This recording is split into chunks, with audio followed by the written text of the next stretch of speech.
To the U.S. District Court for the Western District of Louisiana. Brandon Long, nominated to the U.S. District Court for the Eastern District of Louisiana. Judge Matthew Maddox, nominated to the U.S. District Court for the District of Maryland.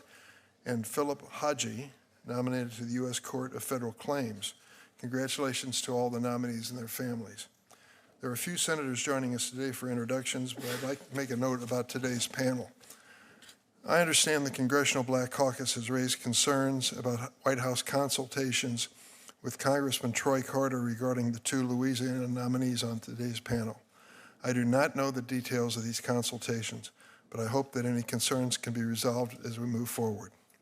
Congressman Carter is the only black member of the congressional delegation in a state whose population is more than 30% African American and where people of color have been historically underrepresented. I understand why he feels that the White House should consider his views and the views of his constituents regarding lifetime appointments to the federal courts.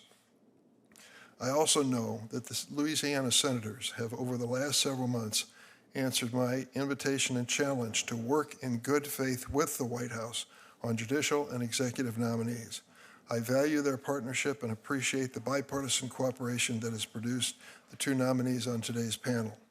Notably, one of the nominees on today's panel will be the first person of color to serve on the federal bench in the Western District of Louisiana.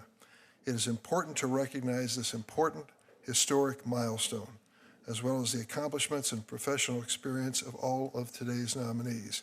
I hope these exemplary qualifications will be the focus of today's hearing. I now want to turn to Ranking Member Graham for opening remarks. Thank you, Mr. Chairman. I want to applaud my colleagues from Louisiana finding a way to move forward. Elections do have consequences, and I think people on our side of the aisle have been trying to work with the White House, particularly at the district court level, to get people that we can find consensus on, and that's sort of the way the system works, and we'll continue along those roads, down those roads. A couple of matters, and I won't take long. I wrote a letter to Mr. Weiss about the U.S. Attorney handling the Biden investigation in Delaware about some of the accusations made by whistleblowers about Mr. Weiss being denied the ability to become a special counsel. In my letter, I think he said no. I need a better answer, a more clear one, that he did not seek special counsel status, was not denied. In the letter, he seems to indicate that he was not rebuffed by D.C. or California U.S. attorneys to bring more serious charges. But again, I think we need more clarity there. But this is one area that was a complete blow-off. The 1023 allegations that we've talked about pretty extensively that Senator Grassley, to his credit, discovered came from whistleblowers telling Senator Grassley that there was an investigative form called a 1023 that had allegations coming from a paid informant the FBI considered to be reliable, along the lines that a Burisma senior official, gas company in Ukraine, apparently said that he had tape recordings of conversations between him, Hunter Biden, and at the time, former Vice President Biden, which would run completely contrary to what President Biden said. I don't know if those allegations are true, but here's what I do know, that the U.S. attorney involved in the clearinghouse endeavors, the Attorney General Barr said he had a system that when allegations were made, he sent them to a U.S. attorney, I think in Pennsylvania, Mr. Brady, to look and see if they were worthy of consideration by Mr. Weiss. One thing I do know is that those allegations contained in the 1023 went through that system and the information was forwarded to Mr. Weiss. A briefing was provided by FBI agents and others regarding the extent of the allegations contained in the 1023, and that's where the trail ends.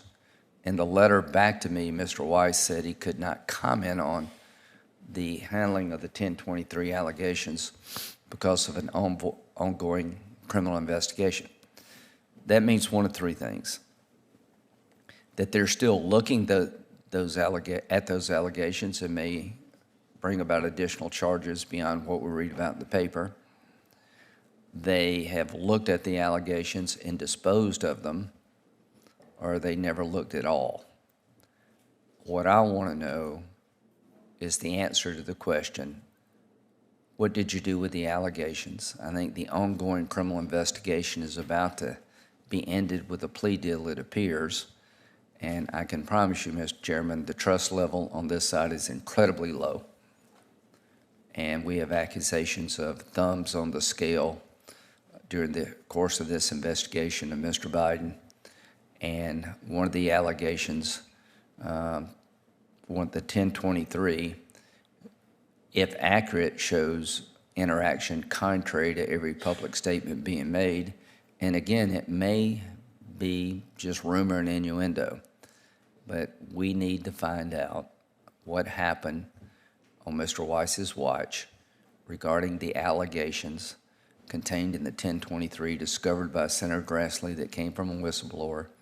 And I needed a more direct answer from him on, were you ever denied special counsel status? Was there anybody there in DOJ dissuading you from seeking more serious charges in other venues? So I just want to let you know, Mr. Chairman, the letter did not answer my questions. It created more questions. Thank you. Thank you, Senator Graham. Of course, the president made the decision that the attorney who would investigate his own son would be the Trump appointee in the state of Delaware, and that the administration would take a hands-off attitude toward that investigation. Nothing has been disclosed to my knowledge that contradicts that goal, nor the result that followed. It's up to individual senators to ask questions if they wish.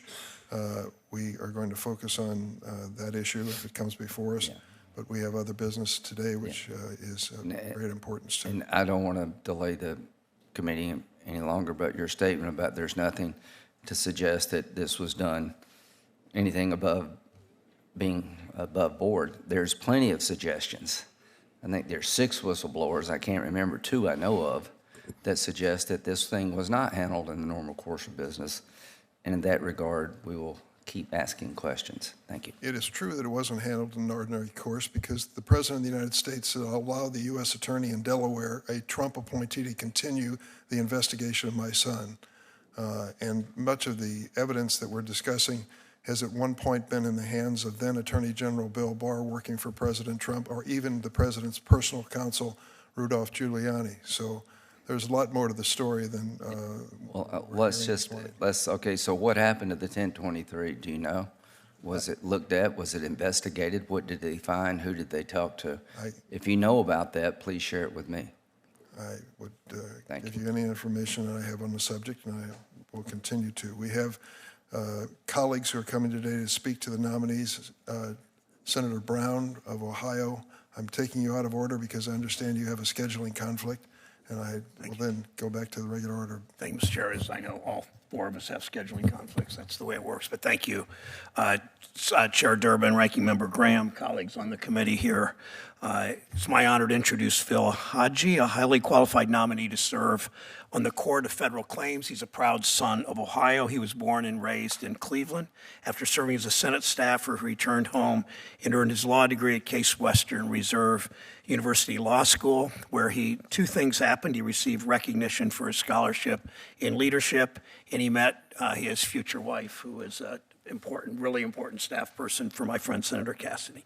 His life of service was only getting started. He spent over a decade with the U.S. Navy, handling complex legal matters with distinction, from contract disputes to fraud investigations to awarding major contracts. The General Counsel of the Navy called Mr. Haji an exemplary advocate and described Mr. Haji's work as encompassing, quote, the most complex, high-profile, and sensitive acquisition integrity matters facing the Navy. His service to the Navy has drawn praise and recognition. He's been awarded both the Navy's Superior Civilian Service Award and the Navy's Meritorious Civilian Service Award. His exemplary record in service to the country is why Senator Portman Senator Vance's predecessor, and I were proud to come together to recommend his nomination in the previous Congress to the Court of Federal Claims. He brings not only his impressive credentials, but also an unwavering dedication to fairness and respect for others.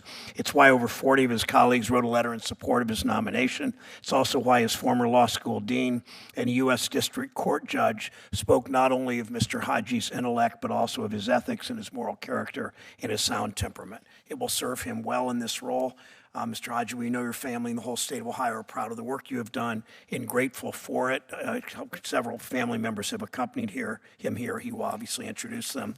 We look forward to your continuing to serve this country with distinction as a judge in the Court of Federal Claims. Thank you, Mr. Chairman. Thanks, Senator Brown. Now Senator Cardin to introduce Judge Maddox. Thank you, Chairman Durbin, Ranking Member Graham, Senator Kennedy, members of the committee. Thank you, Senator Van Hollen and I thank you very much for scheduling this hearing for Judge Maddox, President Biden's nominee to fill the district court vacancy in the state of Maryland. Senator Van Hollen and I have a process in which we use a nonpartisan committee to interview anyone who's interested in serving on our district courts. They then tier the nominees, and the top tiers are interviewed by Senator Van Hollen and myself. And we are proud to recommend to this committee, as we did to President Biden, the confirmation of Judge Maddox to fill this vacancy. Judge Maddox was born and raised in Maryland. He graduated summa cum laude from Morgan State University in Baltimore in 1999, where he majored in philosophy and religious studies and minored in psychology. I think that's an interesting combination for the courts. After receiving his BA degree, Judge Maddox was a Fulbright scholar and taught high school through the Teach for America program. Judge Maddox received his JD degree from the Yale Law School in 2011. After working in private practice and serving in 2 judicial clerkships, in 2015, Judge Maddox was appointed as an assistant U.S. State's Attorney in the District of Maryland. In this capacity, Judge Maddox prosecuted a range of criminal cases and conducted trainings for law enforcement on the topics of human trafficking and identity theft. In 2020, Judge Maddox was selected to serve as the Deputy Chief of the Major Crimes Section in the Northern Division of the United States Attorney's Office. He has quite a bit of experience. In February 2022, Judge Maddox was sworn in the United States Magistrate Judge and sits in Baltimore. He now presides over both preliminary criminal proceedings and civil lawsuits. He therefore also brings a remarkable experience to this position, having served as a federal prosecutor for nearly a decade, now having served as a magistrate judge for over a year. If confirmed, he would continue to serve on the same court where he now sits as a magistrate judge and where he's practiced as an assistant U.S. attorney for many years.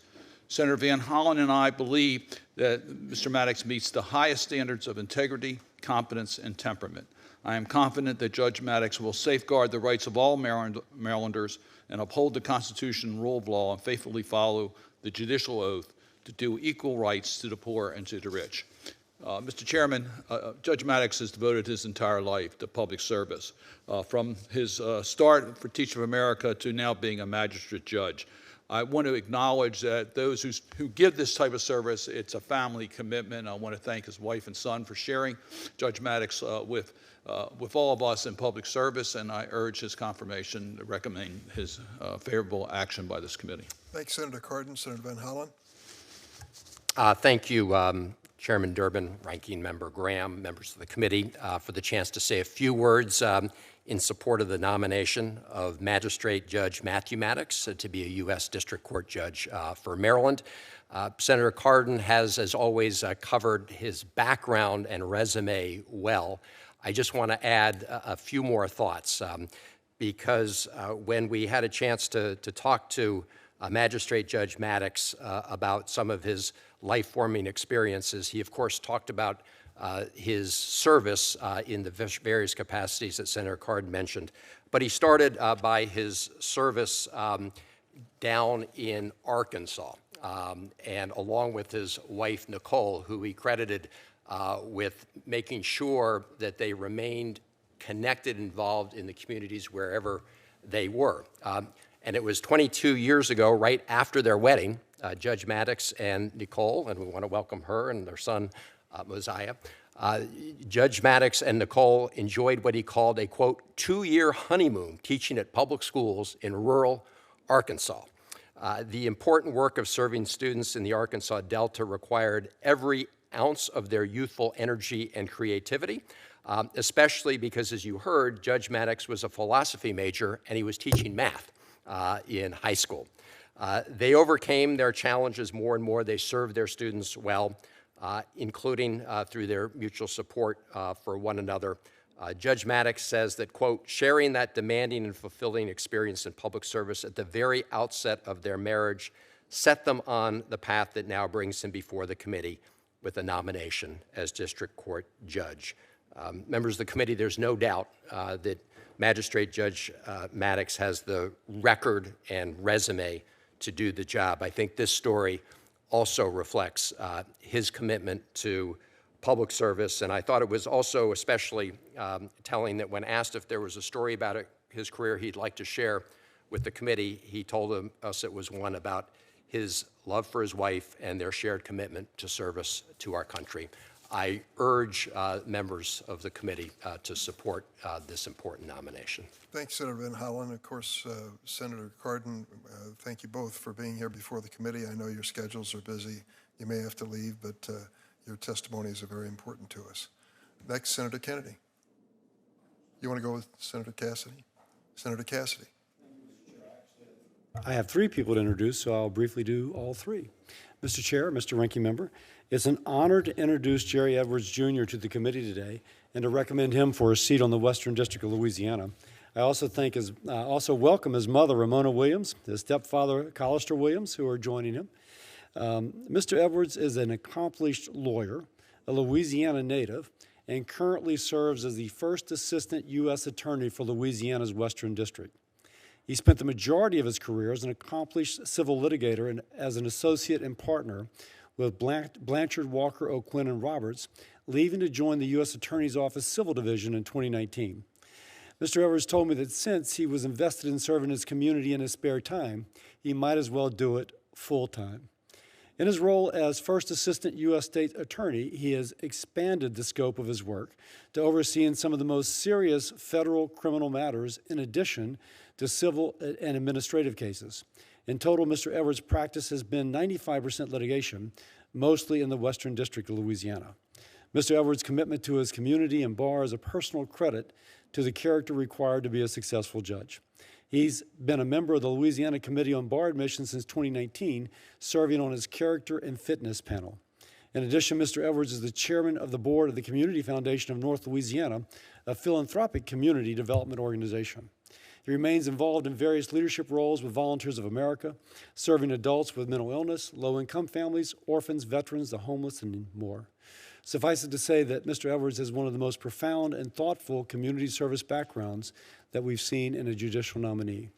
I look forward to his approval by this panel and the entire Senate. Thank you, Mr. Chair and Ranking Member. With that, I yield. Next, I'd like to go to Mr. Brandon Long. And keep in mind, Mr. Chairman, I got three today. So when I say I yield, I mean I yield on that one, not on all three. Understood. It's also a privilege to introduce New Orleans native Brandon Long to the committee today to be a judge on the Eastern District of Louisiana. He's here with his wife of 11 years, Elizabeth, his two sons, ages 9 and 7, his mother, Bobby, sister, Gina, and in-laws, Sam, Nancy, and Alex. Mr. Long's career is a model of what a good federal judge should have as a career. Mr. Long practiced at King & Spalding's D.C. office for 5 years in their special matters and government investigations practice. He has a stellar academic and professional background, and with that, he could have stayed in a more lucrative attorney position. Instead, he chose public service, choosing to work to make things better as a public service in his hometown of New Orleans. As a federal prosecutor, he has tried a noteworthy 32 criminal cases to verdict. He also currently serves as a member of the Financial Crimes Unit and served 3 years as an opioid coordinator in the Eastern District. His hometown community recognized him when the New Orleans Metropolitan Crime Commission awarded Mr. Long their Excellence in Law Enforcement Award. He continues to serve the community as a board member for Boys Hope, Girls Hope of New Orleans, an organization that helps academically motivated middle and high school students rise above disadvantaged backgrounds. The organization runs 2 group homes for children and provides academic scholarships and tutoring. Mr. Long also serves as a high school mock trial coach.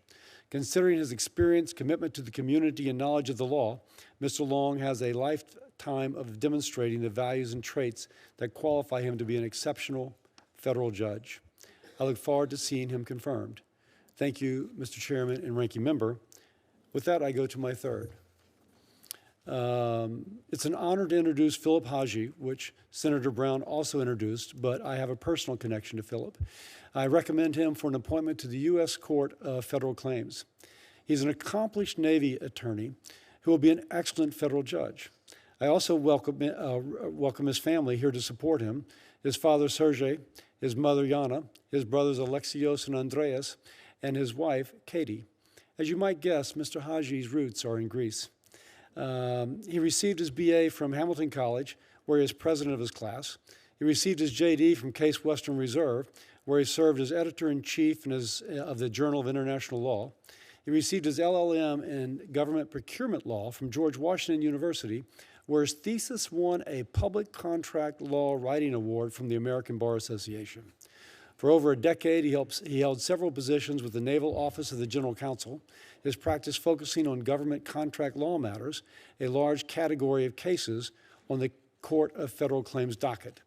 Mr. Haji has worked on a variety of litigation, including government contract claims, bid protest, and False Claims Act litigation. He also worked on contract awards and performance issues in support of the warfighter. Notably, he successfully litigated a bid protest of the Navy's $7 billion Next Generation Global IT Network Services contract. He supervised a team of attorneys responsible for supporting the suspending and debarring official of the Navy who bans non-responsible contractors from doing business with the government. His work has been recognized by the General Counsel of the Navy through the Navy Superior Civilian Service Award in 2021 and the Navy Meritorious Civilian Service Award in 2020. I will note that Mr. Haji would be the only judge on the court to have served as an attorney at the Department of Defense and the only judge with an LLM degree in government procurement law. He's recommended for the position on a bipartisan basis by his home state senators, Senator Brown and former Senator Portman. I'm confident that his experience, temperament, and judgment will make him an excellent judge. I look forward to his approval. And with that, Mr. Chairman, I truly yield. Thank you. Thank you, Senator Cassidy. Such a big Louisiana day in this committee. I'm sure that you and Senator Kennedy will be bringing a box of beignets around for all of us at some point later. Senator Kennedy. Thank you, Mr. Chairman. The White House counsel's office, as we all know, is the part of the White House that is charged with advancing a president's nominees to the federal judiciary. Every president in recent memory has had a White House counsel's office.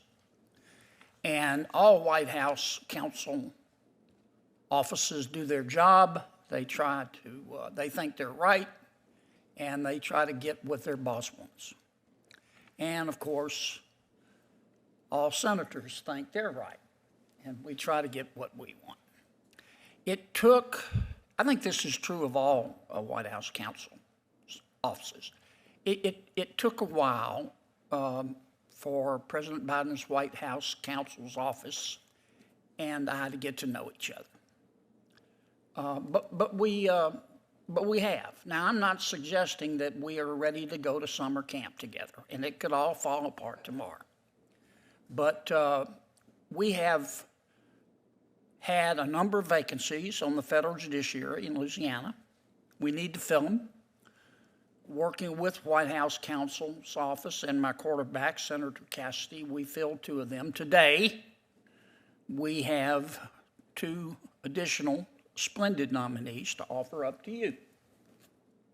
I returned a blue slip on both of them, and unless they really, really, really screw up today, which I do not think they will, I'm going to vote for them.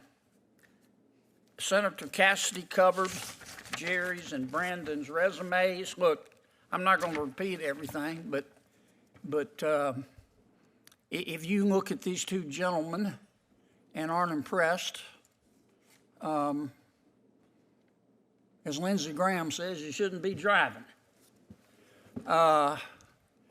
Mr. Edwards graduated from Georgia State University, Vermont Law School. He's clerked for 2 district court judges in Louisiana, 1 Republican, 1 Democrat. He spent 13 years at Blanchard Walker, a hell of a law firm. He was a partner there. He's been the chief of the civil division in the U.S. Attorney's Office in the Western District. He's been rated unanimously well qualified by the ABA. Brandon Long, Mr. Long, is he's from New Orleans, actually Metairie. He went to the University of Texas. He graduated cum laude from Duke Law School. Spent 5 years at King and Spalding. Was earning a great living. Decided to get into government service. We appreciate that. He's been a federal criminal prosecutor in both D.C. and the Eastern District of Louisiana. He's tried 32 cases to verdict. I think Mr. Edwards has tried a bunch of cases to verdict as well. He was FBI Director Ray's Deputy Chief of Staff for a while, and he's eminently qualified. I've gotten to know both of these gentlemen. Each of them is smart. Each of them is principled. Each of them has thought about the world, and they've formed opinions about the world, but I am convinced that they will limit their decisions to the law and to the facts of a specific case. Each understands the role of our Madisonian system of checks and balances and separation of powers, and each of them understands the importance and the nuances and the limitations of the law. And I'm really glad we could get this all worked out. And my work here is done. Thanks, Senator. Senator Vance? Thank you, Mr. Chair, and thanks to the ranking members and the ranking member, I should say, and the members of the committee for having me. It's a little weird to be on this side of the rodeo here, but I'm here to testify on behalf of Phil Haji and to support his nomination to the Court of Federal Claims. Phil is a native Ohioan born and raised in the Cleveland area and would make a fine addition to the federal bench. His long career in public service, including many years at the U.S. Navy's Office of General Counsel, has allowed him to develop an expertise in federal contracting and federal claims, exactly the expertise he will need if confirmed as a judge to the CFC. After graduating cum laude from Hamilton College in upstate New York, Phil worked for Senator Robert Byrd of West Virginia before returning home to Ohio for law school at Case Western. Philip later continued his legal education at George Washington University Law School, where he received advanced degrees. Now, since 2011, Phil has worked at the Navy's Office of General Counsel, where he's applied the skills honed at Case Western and GW, and where he has practiced the law of government contracting day in and day out. Over the last decade, Phil has been lead counsel or co-lead counsel on several high-profile matters, including debarment actions, bid protests at the Government Accountability Office, contract claims at the Armed Services Board of Contract Appeals, and substantial contract awards. He has also been the Navy's lead attorney on matters where the Department of Justice has intervened for the government in district courts throughout the nation, including several key 10 matters. Among other accolades, Phil has been awarded the Navy Superior Civilian Service Award and the Navy Meritorious Civilian Service Award for his work in the General Counsel's office. With such a distinguished record, I think this should be an easy confirmation. Of course, I'm biased, but I encourage the committee to approve Phil's nomination, and I thank you for having me. Thank you, Senator Vance. Your statement will be made part of the official record. I now ask the staff if they would transition our witness table for the nominees. Hell of a job, Vance. We have some questions.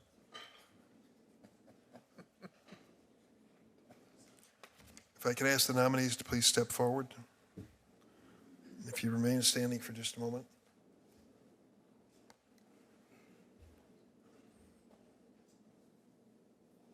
Ask you to please raise your right hand. Do you affirm the testimony you're about to give before the committee will be the truth, the whole truth, and nothing but the truth, so help you God? The record reflect that the nominees have all answered in the affirmative, which we're relieved to report. And we start with Mr. Edwards. 5 minutes.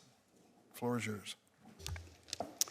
Good morning, Chair Durbin, and thank you and Ranking Member Graham, members of the committee for the opportunity to appear before you today. I would like to thank President Biden and for nominating me, and also my home state senators, John Kennedy and Bill Cassidy, for supporting me and for their very, very kind words today. I'm so thankful to have the support and encouragement of my family, especially my parents. My father, who will always be Big Jerry, I am, yes, Little Jerry, who is supporting me from home, and my mother and stepfather, who are here with me today, all the way from Okinawa, Japan. The greatest blessing on my life is the privilege of having Ramona as my mom. I'm also joined by friends and colleagues, some of whom are here, and many others who are watching and supporting me from home. I'm grateful to my mentors and colleagues in Louisiana who gave me opportunities to learn, grow, and serve in the legal profession and in the community. It is a great honor to be with you today, and I'm happy to answer your questions.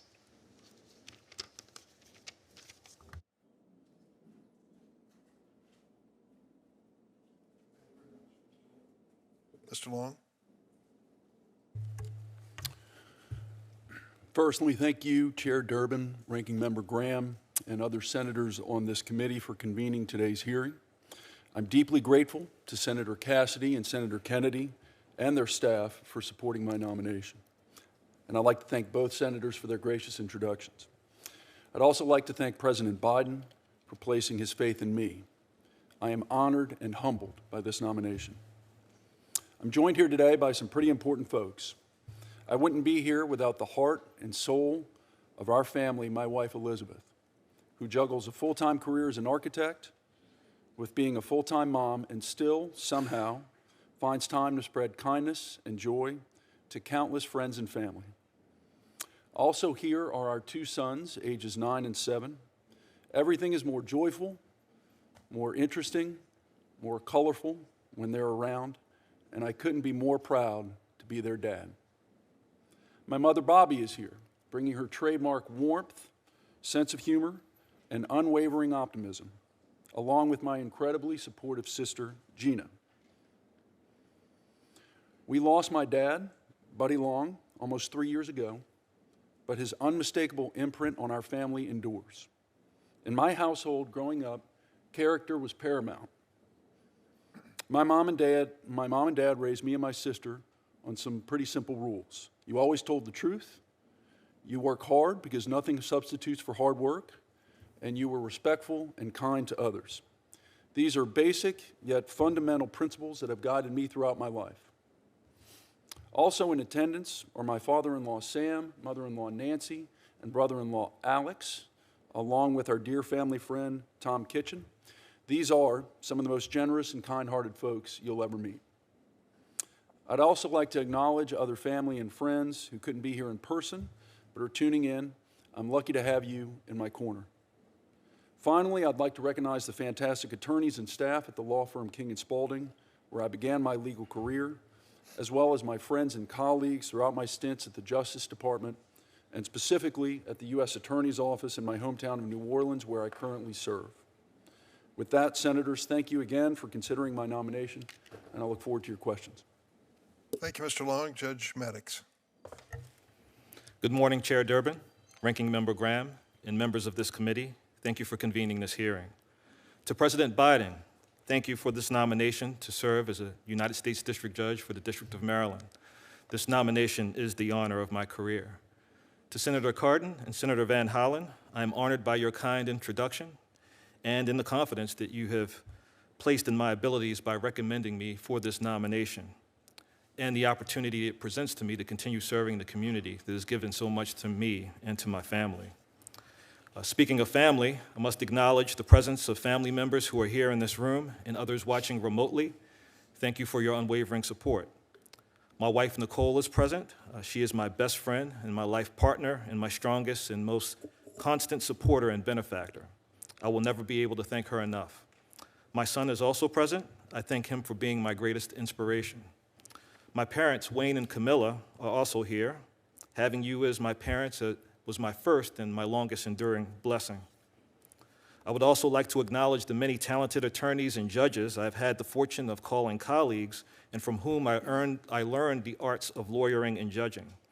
Foremost among them are the judges for whom I had the honor of serving as a judicial law clerk, District Judge Gerald Bruce Lee and Circuit Judge Andre M. Davis, both retired. Your lessons remain with me and have elevated the quality of my work since the day I met each of you. I thank my chamber staff for the past year and a half you have given to supporting my work as a magistrate judge. And finally, I want to acknowledge the many great teachers I have had throughout my education. Your work as educators is worthy of the highest recognition, not only by me, but by all of us for whom reaching our full potential would have never been possible without the vital roles that you have played in our lives. Thank you. I look forward to any questions that members of this committee have for me. Thank you, Judge. Mr. Haji? Thank you, Chairman Durbin and Ranking Member Graham, for holding this hearing, and to your staff who have been excellent to work with. I'm truly honored to be here today as a nominee to the Court of Federal Claims. Thank you, President Biden, for nominating me. Thank you to my home state senators, Senator Brown and Senator Vance, for your bipartisan support of me and for your thoughtful introductions. Thank you, Senator Cassidy, for your support and your introduction. And thank you also to former Ohio Senator Portman for your support. I'd like to introduce my family that is here today and thank them all. First, I have to start with my wife, Katie.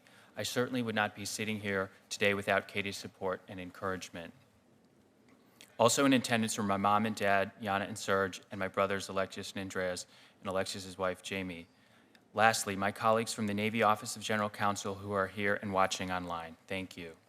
I'd be remiss if I didn't say a few quick words about my parents because they've had such an impact on me and a reason why I'm here today. My parents are both from Greece and, like many, immigrated to the United States for all of the opportunities that this great country affords. My dad was born in 1942 during the Nazi occupation of Greece. Some of his earliest childhood memories were of the aftermath of World War II, including the communist uprising that sparked the Greek Civil War. For example, he remembers being one of the lucky ones because his grandmother had chickens on their balcony in their apartment building. Chickens produced eggs, and because of this, he was able to eat, even when food was often scarce. Ultimately, with the help of the United States through the Marshall Plan, democracy and capitalism prevailed in Greece. As a first-generation American, the decision to come to America is very recent in our family's history, and this history that I've described and love of country and the rule of law has certainly shaped me in profound ways, including my decision to spend my career in public service and with the Navy. For 12 years, I've had the privilege of working as an attorney in the Navy Office of the General Counsel, where I've handled legal matters in support of the critical national security mission of the warfighter, our sailors and Marines. It's a great honor to be here today as a nominee, and I look forward to the committee's questions. Thank you, Mr. Haji. I'm going to start the questioning, 5-minute rounds for each of the members of the committee present today. And let me say at the outset that the 3 judicial nominees have been judged well qualified, and that is a matter of record. And they certainly enjoy bipartisan support coming before us. And I wanted to just ask a question or two. Mr. Edwards, you've been a litigator since 2006, working in private practice and at the U.S. Attorney's Office in Shreveport. Before that, you clerked for 2 judges on the 1st Judicial District of Louisiana. So you've been acquainted with a number of federal judges. Tell me about the good ones and tell me about the bad ones. Thank you, Chair. You don't need to name names. Oh. Thank you, Chair Durbin, for the question. Be very careful here. I've been very fortunate to work with many, many great judges. Judge Jeanette Garrett and now Justice Scott Creighton were the judges who brought me to Shreveport in a way because they offered me a clerkship while I was in law school from when I graduated. And they taught me the importance of being engaged in the profession. And I think that judges should be engaged in the profession to advance civility and professionalism and the rule of law in the community by making sure that people in the community understand how the system works. And so I learned that principally from them. And I can tell you that every judge in Shreveport is a great judge. Pretty safe comment. Mr. Long, it's a lifetime appointment. Tell me your opinion of the qualities of a good judge.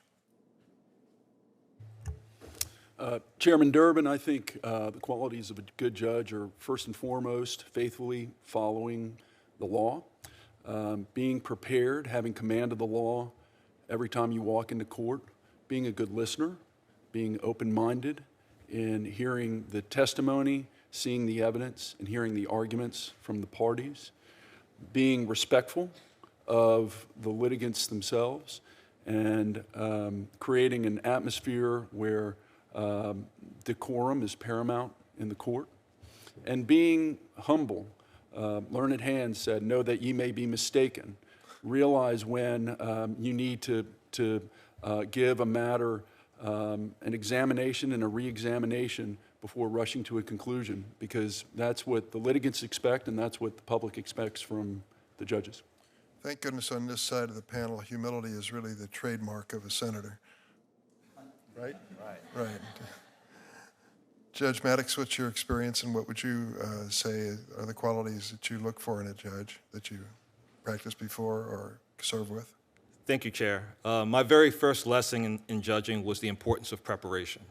Preparation, and more preparation. And at the time of the hearing, keen listening. I agree with my colleague, Mr. Long, on that. Preparation is highly important because every hearing presents an opportunity for a judge to convince not just the litigants who appear before them, but also the general public that every litigant who does make an appearance will have their arguments and their positions considered very carefully by the judge, and it's only through preparation can a judge convey that through the questions that they ask at the hearing and through the comments that they make. And listening is equally important in that regard, and I've tried to convey and tried to emulate those qualities in my work in the past year and a half that I've served as a magistrate judge in the District of Maryland. Let me ask Mr. Haji, since your selection is for a little different position of responsibility, you've had a lot of experience working on government contract matters, having served as a lawyer in the U.S. Navy for more than 10 years. You've worked on a range of issues, bid protests, contract claims, contract performance issues. How have these experiences, do you believe, prepared you to serve on the Court of Claims? Chairman Durbin, I think that the breadth of my experience, as you've described, is with the Navy doing government contract law matters. A big part of the docket of the Court of Federal Claims is government contract law matters. The court hears claims against the United States for monetary relief, and I've had a lot of experience working on claims against the United States for monetary relief in the course of doing government contract law work. Thank you. Senator Graham? Thank you, Mr. Chairman. I think this is a good example of how the committee can work, and to all my colleagues who made this day possible, thank you very much. Senator Kennedy and Cassidy, I think you've chosen wisely. Mr. Long, what role did you have at the FBI? Senator, I was Deputy Chief of Staff to Director Wray. Okay. What period of time?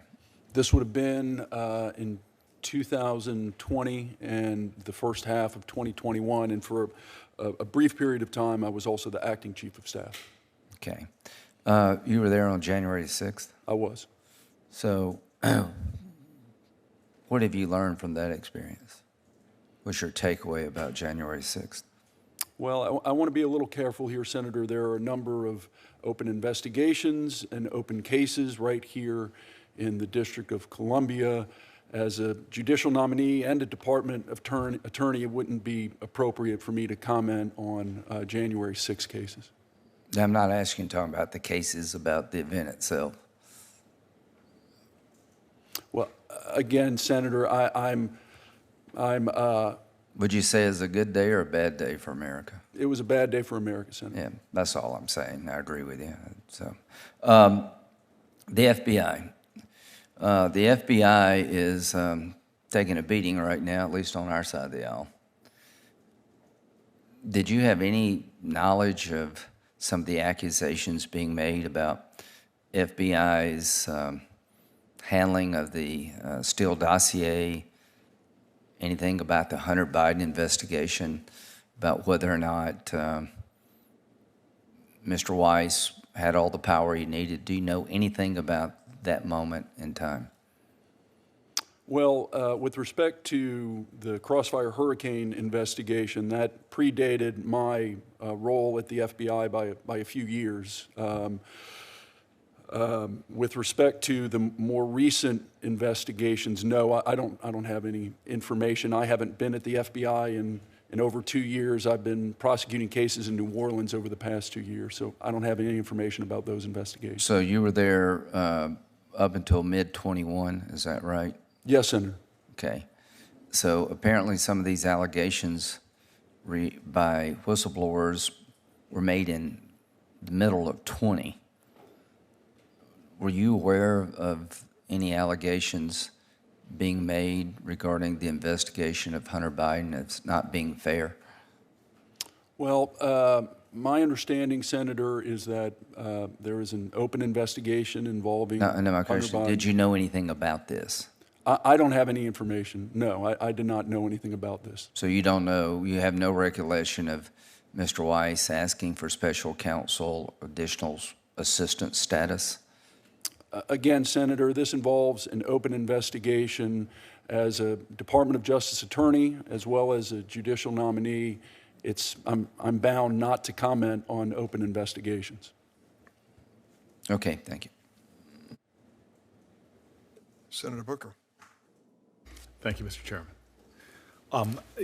I can't help always but pause when I look at rooms like this and just feel a sense of gratitude and pride in our country, and to have people who've spent their lives, many of them focused on public service, step forward to stand before our Senate Judiciary Committee for a lifetime appointment to serve in our Article III branch of government. And I'm always moved when I look at the families of the folks behind there, and I can only imagine the pride they feel, as well as the sense of commitment to this country and our higher ideals. Our country's media tends to highlight our divisions, but anybody who travels around this world knows how much we have in common as a people. And I think that we all, or most of us, still have a common yearning that this nation will live up to its ideals. And over the history of this country, one of the places where people have sought one of those highest ideals, justice, has been through our courts. And there have been shameful chapters, and there have been incredibly righteous chapters. And not just on the bigger issues, but often just someone looking for a fair shake at a crisis point in their lives. So I want to thank all the people that are here. I want to thank the families in particular. It really moved me during the opening statements. And this, as Senator Graham, who's been, I think, an incredible ranking member in trying to keep comedy in this committee and trying to create a process that can work, this is one of those times where we've seen a lot of bipartisan efforts to get to this moment. I've, as one of the few African Americans in the Senate, I serve on a Congressional Black Caucus, and there's been a lot of concerns about the overall process. Chairman, I know you're aware of that because you spoke about it at the top. I've been disappointed with some mistakes I believe that the White House made in a process sense, and I'm going to do everything I can, as I think the chairman's committed, to try to make sure that we address those process concerns. That doesn't take away from what I saw here today as Republicans coming before the committee and those on the committee. But I think it's important to mention my commitment to working to improve this process. I want to just finally say thank you to the folks that are sitting here, because this is not an easy process. It's not a quick process. And in many ways, you have to open your life up to the kind of scrutiny that a lot of you probably didn't sign up for. And I'm sorry, in an impolitic way, one of my friends has said this is one of the worst proctology exams anybody could ever imagine. And so I have limited time, and I'm going to do something because he's rascally, and I appreciate him at times, is I just want to talk about Senator Kennedy, if I can. And maybe, Mr. Long, you can help me out with an issue between two friends who are often put on the opposite sides of the ideological divide. Don't worry, this is not a trap. But I think people would, if they look at us, probably understand that we're not only different parties, but we have a lot of different beliefs. But when it comes to opioids, if you took the Venn diagram of our beliefs, there's probably a lot of common ground between Senator Kennedy and I. Too many people are dying in our states. And I remember, the reason why I want to ask you this question, Mr. Long, when I was mayor of the city of Newark, and I sat down with my FBI, and they were detailing me a lot of the challenges we were facing with drugs. I looked at them, and this was a bit of a trap for the FBI director because I thought I knew his answer was going to be, I go, well, how do we solve this problem? And the FBI director looked at me and said very pointedly, we don't solve this problem, Mr. Mayor. The solutions to this problem are not law enforcement. The solutions to this problem are things that you're going to have to think a lot more creatively about. We're dealing with the symptoms of the problem. And so my friend, Mr. Kennedy, and I have had some private conversations. I was forced to go to a floor and object to one of his unanimous consents. I'm not sure if he's forgiven me for that yet. But I want to ask you very pointedly, when it comes to the opioid crisis in this country, is the solutions, in your opinion, having dealt with this space in the law enforcement capacity, are the solutions to this problem really going to come from law enforcement activities, or is it going to come from larger public policy decisions that we might be able to make an effect? Well, Senator, I think that's a really important question. I can tell you I've prosecuted a number of opioid cases in my career and was fortunate to serve as the opioid coordinator of the Eastern District of Louisiana U.S. Attorney's Office. And in that role, I work shoulder to shoulder with not just state and local and federal law enforcement, but also public health officials and other stakeholders in the community to try to come up with some solutions. And we worked towards sort of addressing three prongs: prevention and education being one prong, treatment being a second prong, and enforcement being a third prong. And our approach was that all of those three things combined were essential to addressing the opioid crisis. So we need strong enforcement of our laws, but we also need education, awareness, treatment, and things like that are just as important, or do you put an order in them? You said they're all three important. Well, this is, again, my view based upon my experience dealing with the opioid crisis in the Eastern District of Louisiana, and particularly in New Orleans, where at this point, opioid overdose deaths in New Orleans have far surpassed the murder rate in the city.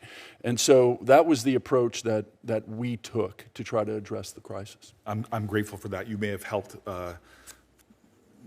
heal our relationship, Brother Kennedy and I, and I'm hoping that your wisdom will inform probably some really strong actions. Thank you, sir. And Mr. Chairman, thank you for the time. Thanks, Senator Booker. Senator Kennedy? I didn't know he was going to get a rebuttal so quickly. That Senator Booker has a silver tongue, doesn't he? He's good. I know Mr. Long and I know Mr. Edwards. I don't know Mr. Haji or Judge Maddox. Congratulations to all four of you, though. Judge Maddox, I think I'll start with you. I just want to talk about the law a little bit. I stipulate that you will follow the law and apply it to the facts of the case as you are guided, including but not limited to precedent. I thought the Supreme Court just handed down some really interesting decisions. One of them has not been talked about much. But I found it fascinating. Tell me about Moore v. Harper. That was the independent state legislature theory. What's that all about? Good morning, Senator.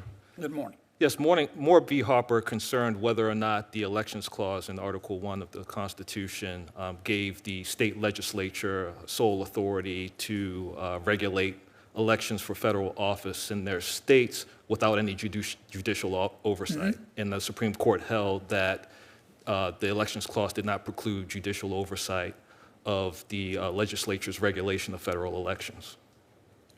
I can tell you looked at the case. Here's one way of looking at it. Every state has a state constitution. And I want you to tell me if you think I'm wrong here. Every state has a state constitution.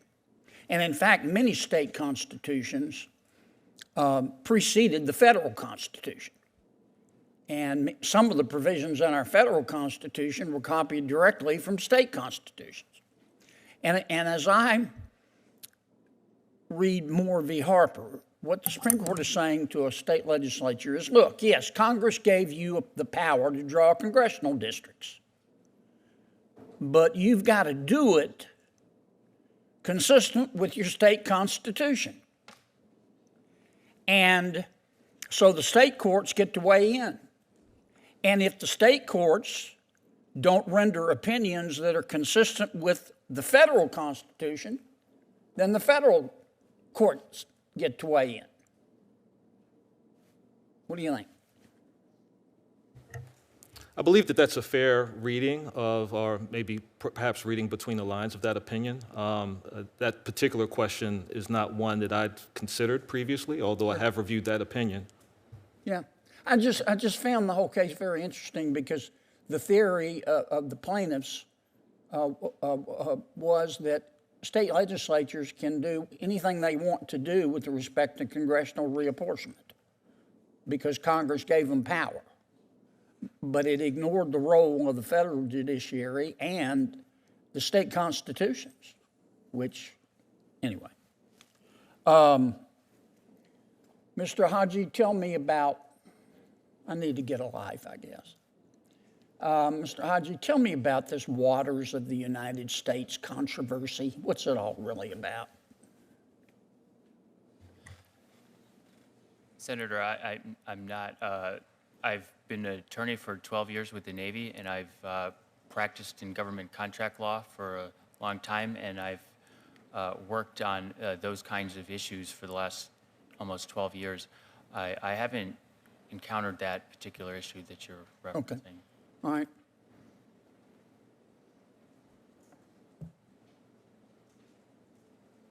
Tell me, this will be my last question. Tell me, doesn't strict liability seem inherently unfair to you? So my understanding of strict liability, Senator, is that there's limited circumstances for when it's applied, and my Like job. What? Like what? Excuse me? Give me some examples. Like in product liability case, Yeah. for example. And I think the idea of strict liability is under those limited circumstances to encourage the right sort of behavior for, let's say, a product manufacturer to not create a product that's going to kill a baby, for example, that severe consequences have to ensue. Well, I'm not saying I disagree with you, but tell me, how does it comport with due process? I mean, this is basically, some would argue, this is basically a legislature saying, hey, if you do it, you're automatically liable. You don't get due process. You don't get to defend yourself. There are no defenses. What do you think about that? Well, my understanding is that strict liability comports with due process because you have the right to be heard in court. And it's, I think, a good example of the balancing of the branches of government from that perspective, because it, like you said, takes Congress's perspective into consideration as well. Thank you, gentlemen. Thank you, Mr. Chairman. Thanks, Senator Kennedy. Senator Padilla. Thank you, Mr. Chairman. Before leading into my question, let me kind of tee it up with a couple of experiences. And prior to joining the Senate, I served as a Secretary of State for the state of California, where on a periodic basis we'd showcase, especially around Admission Day every year, the original California Constitution, because in fact there was more than one. When California was becoming a state, there was both an English language constitution that the legislature adopted and a proclamación en español, a Spanish proclamation. At the beginning of statehood for the state of California, just as historic evidence of the diversity of California from the very, very beginning. Senator Kennedy, I believe Louisiana has some similar history, not just with two languages, but three. Mm-hmm. English, Spanish, and French. Mm-hmm. So our respective states have celebrated and enjoyed the benefits of beautiful diversity for a long time now, and I had a chance to see those original documents last week when I took my sons to the archives. Oh, really? And we were doing some exploration there. So it's fresh and top of mind, and I lead with that because my primary question here today is about diversity. We have worked a lot in this committee over the last couple of years to increase the diversity of the names recommended to the White House, the names of the folks nominated by the White House to serve on the federal bench, because we know the added value of diversity in the judiciary. But it's not just on the bench where judiciary strengthens our judiciary. It's beyond just who sits on the bench. It's everybody else who works in a courtroom, particularly law clerks. Right? I think you all would agree, and please feel to chime in if you don't, that a quality clerkship experience was pivotal in your career and your trajectory. I mean, it's those clerkship experiences that lead to future federal judges, for future leaders in private practice across the country. And so my question for each of you is, if confirmed by this body and the Senate as a whole, what would you do to ensure and increase diversity in your courtrooms? And we'll begin with Mr. Edwards and go down the row here. Thank you, Senator, for the question. And I wholeheartedly agree with you that diversity is very important to the judiciary, and particularly clerkship diversity. I was a clerk for 2 state court judges, and it served as a springboard for me into private practice and into the bar. It was an opportunity for me to meet all parts of our bar as a law clerk, and it really set my career, I think, on a good trajectory. If I was so fortunate to be confirmed, I would be very intentional about casting a wide net to have as much diversity in my office as possible, because I do think that it increases or enhances public confidence in the judiciary to have diversity in the courts. Thank you. Mr. Long. I agree, Senator, with everything Mr. Edwards just said. I would also say that I think organizations on the whole are stronger to the extent that they take into account people from diverse perspectives, diverse viewpoints, diverse professional experiences. And if I'm fortunate to be confirmed, I will certainly have that in mind as I look to fill my chamber. Including colleges and universities, but that's a topic for another day. Judge Maddox. Yes, like Mr. Edwards, I'd like to, in my answer, go back to my own clerkship experience. And in my first clerkship, I had an opportunity to help coordinate a nationwide internship program that was focused on increasing diversity among law students who obtained judicial internships. And in that role, I helped recruit qualified law students from across the country to think about working in the judges' chambers and to make applications and to advise them on those applications to maximize the success of those applications. After I left that clerkship, I continued to be involved in the program by helping to screen applicants for a series of years. And now I have the fortune of serving as a judge, where now I'm participating in hiring from that program. So I receive applications and recommendations through that program for potential hiring in my own chambers, and sort of come full circle with respect to my involvement in that diversity internship program. Thank you. Mr. Haji. I'll echo the sentiments of my colleagues. Diversity is important, and to include diversity of experience, and it's important at all stages in one's career, from college and law school and clerkships and beyond. Thank you. Thank you, Mr. Chair. Thanks, Senator Padilla. Senator Hawley? I'm I sorry. think it's Senator Blackburn. Senator Blackburn's next. Thank you, Mr. Chairman. Congratulations to each of you. I know that you are excited about what the future holds for you and for your families. Mr. Edwards, one quick question for you. I had looked through your background, and it appears you have a lot of experience in civil matters, but district courts have many criminal cases.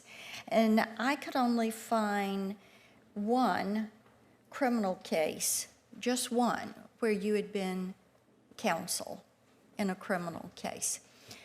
So build this out for me. You have no experience, basically, on the criminal side. So how would you function in that position as a district judge? Thank you, Senator. Over the course of my career, I have handled several criminal matters, but you're correct that only one as counsel in federal court.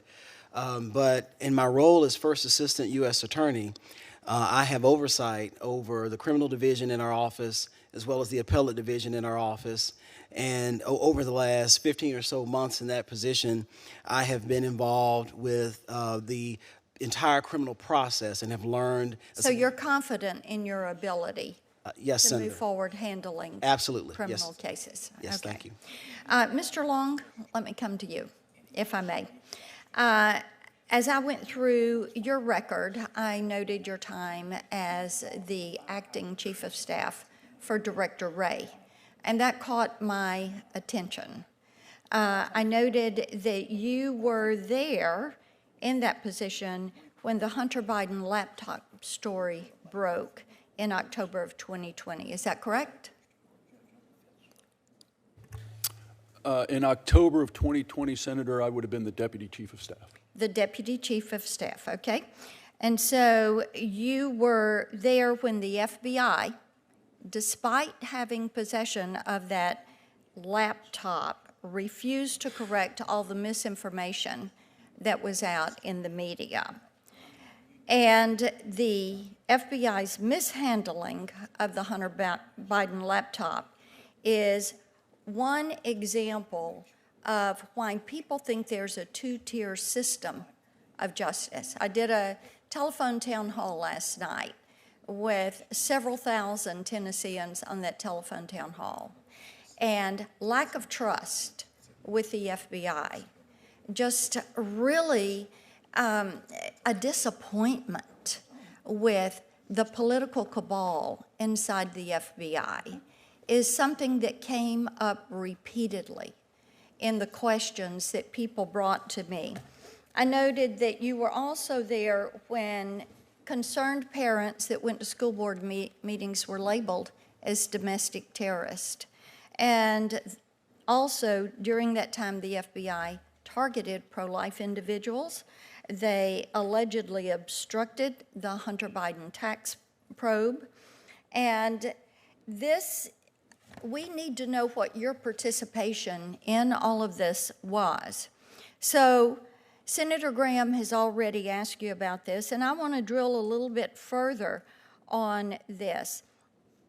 Did you participate in any meetings, any memos, any emails that would have provided discussion, advice, or guidance on how to handle the Hunter Biden laptop situation?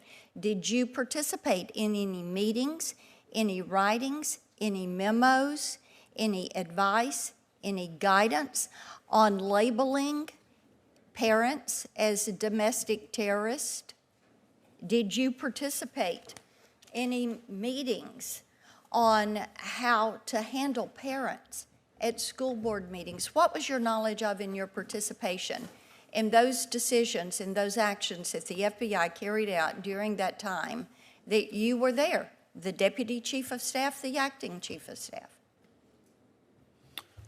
Well, Senator, let me maybe explain my role a little bit as the deputy chief of staff at the FBI. I think we know. I don't want you to, my time's going to run out. I want you to answer the question. We know what the role is. We know what the job description is. Well, Senator, specifically with respect to the Hunter Biden matter, I am a Department of Justice employee. Mm-hmm. I'm a judicial nominee. That is a pending matter, and it would We be... fully realize that. I'm asking, as did Senator Graham, and I know you didn't want to answer his question either, so why don't you submit for me in writing and include any emails, any memos, anything that you participated in? I would like to know. Two tiers of justice is one of the main concerns of Tennesseans. They want fairness. They want equal treatment. And sir, I have a problem with the fact that you were there in a leadership role during a time when actions were taken by a few people within the FBI that has caused enormous distrust. So I'm asking you to submit to me in writing so that we know what your participation was in this. It's something that has upset this country terribly. Thank you, Mr. Chairman. Senator Hirono. Thank you, Mr. Chairman. To ensure the fitness of all nominees who appear before any of the committees on which I sit, I ask the following two initial questions, which I will ask each of the panel, each of the nominees, and we'll start with Mr. Edwards. Since you became a legal adult, have you ever made unwanted requests for sexual favors or committed any verbal or physical harassment or assault of a sexual nature? No, Senator. No, Senator. No, Senator. No, Senator. Have you ever faced discipline or entered into a settlement related to this kind of conduct? No, Senator. No, Senator. No, Senator. No, Senator. Thank you. Mr. Edwards, as an assistant U.S. attorney, you were an attorney in lawsuits successfully requiring local schools to desegregate and bring in more minority students and faculty. What is the importance of these desegregation orders to the community, and how do they advance our nation's ongoing commitment to equality? Thank you, Senator, for the question. I, as chief of our civil division in the U.S. Attorney's Office in the Western District of Louisiana, I assisted my colleagues here in Washington with the ongoing consent decree matters pending in our district. And I can say that all of those cases worked toward ensuring that past vestiges of de jure discrimination were being remedied. Thank you for that, because I do think that we still face issues relating to racial discrimination and equality in our country. That is for certain. You also served as chair of the Louisiana Judiciary Committee, receiving complaints against state judicial officers. So you evaluated the character and fitness of candidates for the state bar, among other things. So why are judicial ethics and judicial integrity important to the justice system? Senator, judicial ethics is very important to public confidence in the judicial system. In courts, generally, someone is going to be disappointed in the outcome of a case, but judicial ethics, if properly followed, can ensure that everyone has confidence in the process that they went through to reach that outcome. I think I am relating to the fact that our Supreme Court does not have a code of ethics. I won't put you on the spot with that one, but there are some of us here who consider that very important. For Judge Maddox, among your speaking engagements, you served as a presiding judge in naturalization ceremonies for new Americans. And these are important civic events that bring together communities and our country's newest citizens. What did it mean to you to participate in the naturalization ceremonies, and what lessons did you learn when you presided over these ceremonies? Oh, thank you for that question, Senator. I can say that my experience presiding at naturalization ceremonies may be among the most gratifying experiences that I've had as a judge. Never as a judge do you get an opportunity to see so many smiling faces in the same place, and everybody walk in happy and everybody walk out happy, where nobody loses. But more importantly, the lesson that I draw from each of those events is the vast range of experiences that bring the people in that room to that room. And they meet in the same place, but they come from literally all over the world. And there must be something that they hold in common that brings them there. And what they hold in common becomes evident in the course of that ceremony. They've picked this country out of anywhere else in the world to live out the rest of their lives. So there's something special about this country that brings everyone into that room from all over the world. And to be reminded of that, and the gravity of that, I think is humbling as a judge, and it's a lesson that I take with me in my work throughout my caseload. we often refer to our country as a country of immigrants, except for the Native peoples who were here long before the white people came. So, yes, I think it is really important that the naturalization ceremonies, which I have also participated in, both as a naturalized citizen but also as a member of Congress, have been very, very touching to see all these people who come to our country with the promise that our country holds for a better life for themselves and their families, and that is very, very obvious. And there are tears and, as you say, a lot of smiles. Thank you very much for your participation in these very important ceremonies. Thank you, Mr. Chairman. Thanks, Senator Rono. Senator Hawley?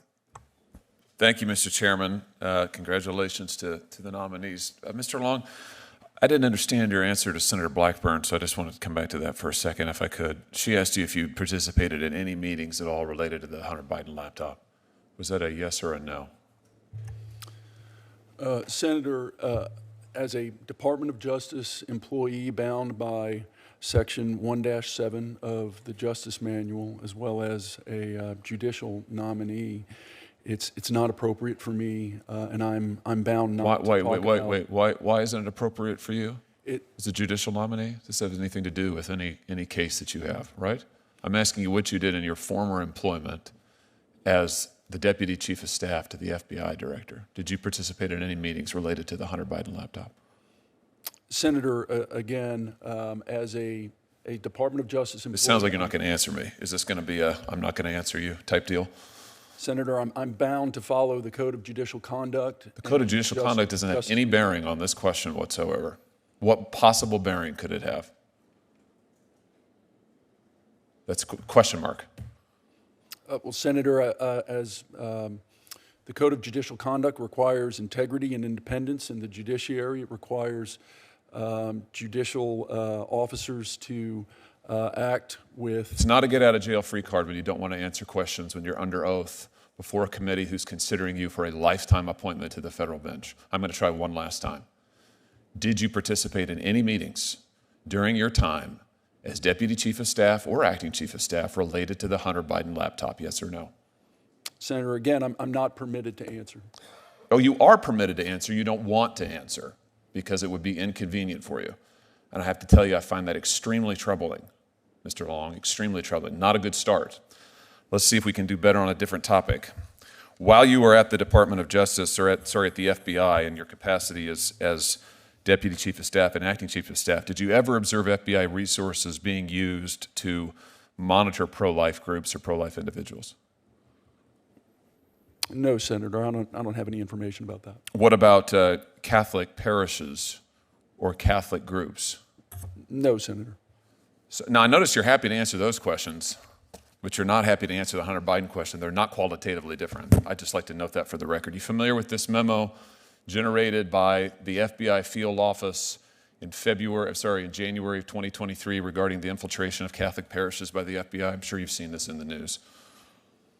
I've not seen that memo, but I've seen news reports relating to that memo. Well, let me tell you what's in the memo. In the memo, the FBI field office in Richmond recommends infiltrating Catholic parishes that it deems traditionalists associated with the Latin Mass, recruiting FBI informants within those parishes to monitor speech within the parishes. The House Judiciary Committee has later learned, this is in a letter dated April 10th, 2023, that the FBI relied on at least one undercover agent to produce its analysis in this memo, and the FBI has proposed that its agents engage in outreach to Catholic parishes to develop sources among the clergy. Did any of this occur while you were at the FBI? Senator, I've not been at the FBI in over 2 That's not my question. years. Did any of this occur while you were at the FBI? Did you see anything like this happening while you were at the FBI? I did not, Senator. Do you think it's appropriate? Senator, I haven't worked at the FBI in I'm not asking you 2 that. years. I'm asking you, do you think this is appropriate? Do you think it's appropriate to recruit informants in Catholic parishes? Senator, I don't know the circumstances underlying that memo. I have not reviewed that memo. It wouldn't be appropriate for me to comment on it. It's not appropriate for you to comment on whether or not the federal government of the United States should be infiltrating religious entities and organizations and trying to recruit informants and sources in the clergy. You don't have an opinion on that? You want a lifetime federal appointment to the judiciary to conduct impartial justice, but you can't say that this is inappropriate? You know, let me give you a refresher course. The Attorney General of the United States sat right where you were sitting, and he couldn't run away fast enough from this. He said it was a gross abuse of department authority. He claimed that it had never happened. He was not telling the truth, it turns out. But he said that if it was happening, he put a stop to it immediately, because it was grossly inconsistent with the First Amendment of the Constitution of the United States. Can you say that? Senator, that wasn't, that memo and the conduct that it relates to wasn't anything that I would have discussed. I'm not asking you that. I'm asking you whether or not you can say as a jurist, as a lawyer, as a member of the bar, as an American, whether this is appropriate to be recruiting informants in Catholic churches, to be using federal government resources to go after clergy in Catholic churches, to be designating and treating members of Catholic parishes as terrorists. Is that appropriate or not?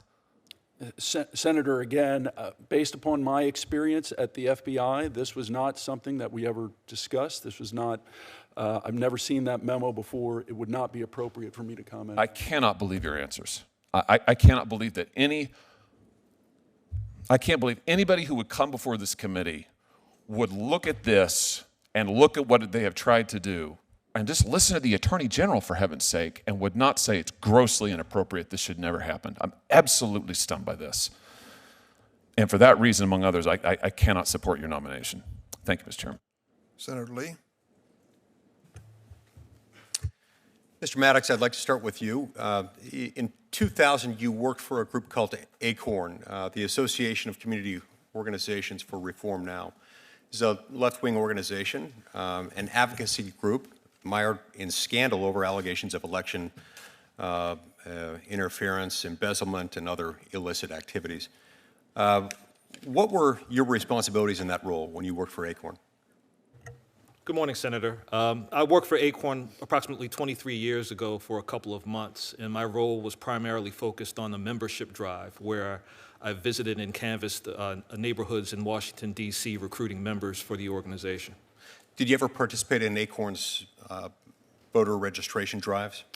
You know, Senator, looking back, I'm not sure whether there was a voter registration component to recruiting members to the organization. I think that that's possible. I don't specifically remember it. And I have to note that you mentioned the scandal earlier. It's my understanding that that scandal arose several years after my involvement in ACORN ended, and I did not witness any voter registration fraud and certainly didn't participate in any. You were there in 2000 and left thereafter? Correct, Senator. Okay.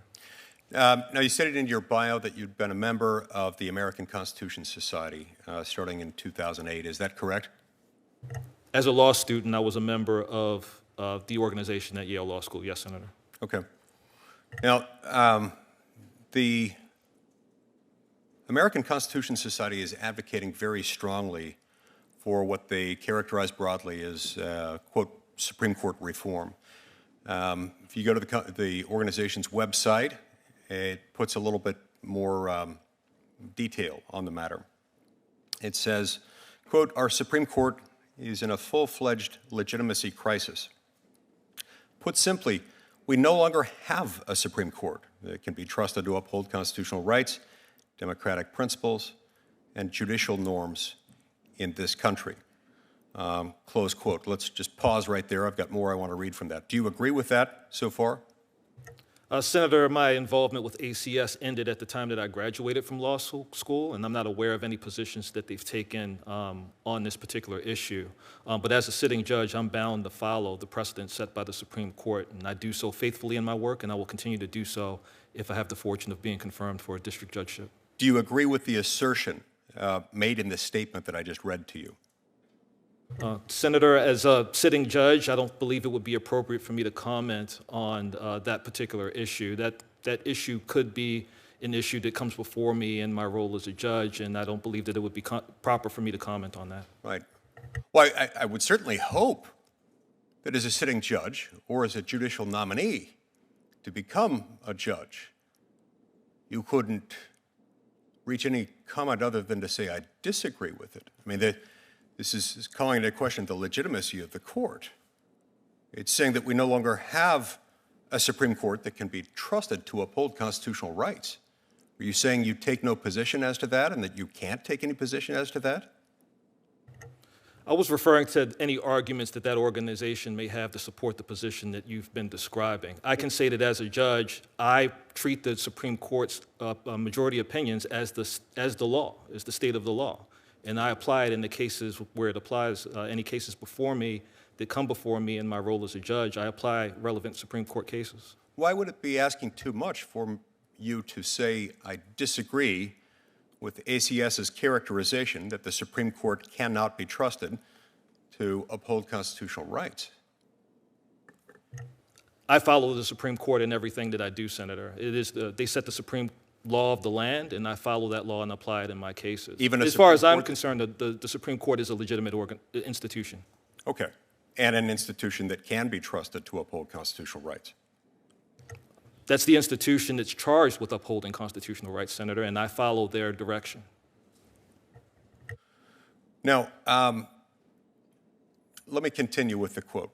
It goes on to say, this is the result of the right packing the Supreme Court and of the court's resulting conservative supermajority being driven by a staunchly partisan agenda that is increasingly hostile to fundamental rights and judicial norms, close quote. Let's unpack that one, and let's go to the first part of that sentence. This is the result of the right packing the Supreme Court. Do you agree with that characterization? Has anyone packed the Supreme Court in your lifetime? I understand that the Supreme Court justices have been duly appointed to those positions. They were nominated by the president at the time of their appointment, and the Senate confirmed their nominations. And that's the process that each one of those justices underwent that got them to the Supreme Court, and that is the law. That law was followed in each of those instances. And in fact, the number of justices on the Supreme Court has not changed in over 150 years. So, do you agree with the characterization that they have packed the Supreme Court, that anyone has packed the Supreme Court in your lifetime, in the last 100 years, in the last 150 years? Again, Senator, I'm not familiar with the positions that this organization has taken on this particular issue. I'm not sure. You that position. They said that the court's been packed. But I'm really not sure what they mean by packed. I think that the persons who occupy the seats on the Supreme Court currently were duly appointed to those positions. Okay, I'm out of time. Let me just finish with one thought here. They characterized the court at the end of that sentence as, quote, increasingly hostile to fundamental rights and judicial norms. Do you agree or disagree with that statement? I would not agree with the statement that they have been hostile to fundamental rights, Senator. Thank you. Thank you very much. I thank the nominees for gathering today and the families for being part of this process. Before we adjourn, I'm going to take a quick logistical note and make a record of it. Questions for the record will be due to the nominees by 5 p.m. on Wednesday, July 19th, and the record will likewise remain open until that time to submit letters and similar materials. And with that, this hearing stands adjourned.